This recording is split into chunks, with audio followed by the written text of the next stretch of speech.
Ladies and gentlemen, this Red Gaming Sitcom video, we're going to be further discussing the PlayStation Vita and PlayStation 4's integration, as well as some new news that Mark Cerny not only served to be the lead architect of the PlayStation 4, but he also served a very similar role inside the development of the PlayStation Vita. This news comes to us quite recently, actually. Previously, his role in such a project had been not exactly hush-hush, but had not been publicised whatsoever. Of course, Mark Cerny was the man directly responsible for the push towards x86 architecture for the PlayStation 4, as well as the supercharged architecture, as he calls it, for the hardware. However, recently there had been some hints that he was involved in Vita development as well. And recently, Yoshida was actually asked about his architecture involvement, Mark Cerny's architecture involvement with the hardware, and he responded by saying yes, he worked on it. I don't think we called him a chief system architect for the Vita, but he was heavily involved in the core development of the Vita. Now, of course, Yoshida himself is the Sony worldwide boss, so he's in certainly a good position to speak. And then around a week later, Mark Cerny himself was available for an interview, and he said he indeed did have exactly the same role on the PlayStation Vita.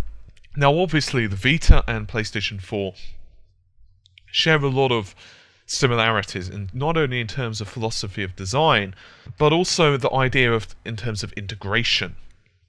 Both systems were most likely being developed in 2008. We know the PS4 was being developed in 2008 anyway, and a lot of the ideas behind the Vita certainly seeped into PS4 development.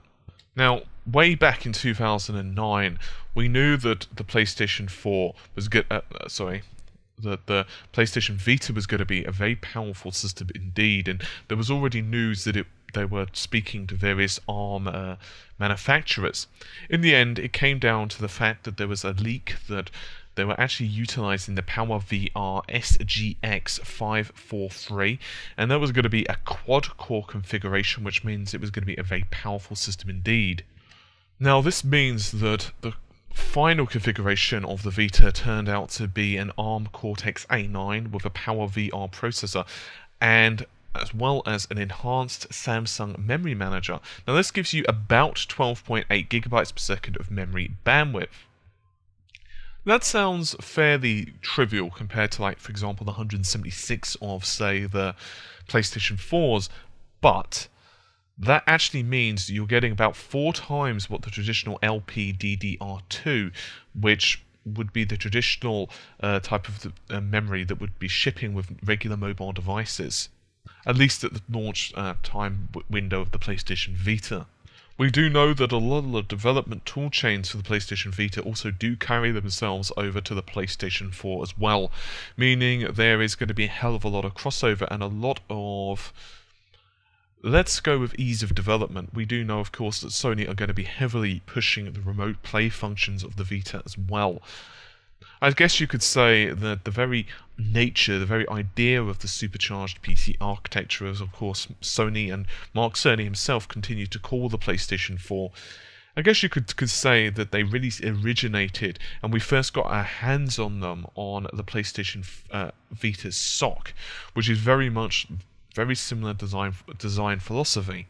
Now, of course, the PlayStation Vita doesn't have the level of performance, generally speaking, of even the PlayStation 3. It's slightly behind, especially in regards to, let's say, the CPU processing power. And remember, the Vita only has 128 megabytes of video RAM. That's about half of what's inside the PlayStation 3. But also remember that the screen size, which is about 5 inches or so, is also considerably smaller, meaning you can definitely get away with either lower resolution textures, lower resolution generally, and much more besides. It is to say that the PlayStation Vita is a very powerful device for its time. Sure, you're going to get some cross-platform titles that, for example, are going to be running at 30 frames a second, or lower levels of anti-aliasing or whatever, but it's a very powerful device for the period of time that it was released in. And I think it's going to become a lot more essential for people because they've somewhat boycotted the Vita. I mean, I think that's come down to some of the titles maybe haven't been as good as what they hoped. I think some of that has got to do with the fact they've not maybe had as many titles in development, maybe not as many indies as well, but we know that indies are also being pushed heavily towards the PlayStation Vita. Sony really focused on the Vita on the Gamescom conference. That took a whole section of the conference up while I was trying to push the Vita and show, what integration was going to be between that and the PlayStation 4, which I don't really mind. I think it could have some definite uses. It's a pity, of course, you can't play it over the internet, but of course there's that latency factor, and I completely understand that. But still, it's going to be very handy, I think, for people who only have, for example, one main screen in the home, or maybe they just fancy playing on the Vita because they're laying on bed or whatever. Who the heck knows what, goes on in your own house. But regardless, I think it's going to be very cool. It's very interesting to me that Mark Cerny was so heavily involved in the Vita's development. But I suppose from the design perspective, it makes complete sense. Obviously, his team had started to really heavily, well, him himself, rather, has started to very heavily focus on the x86 architecture back in 2007.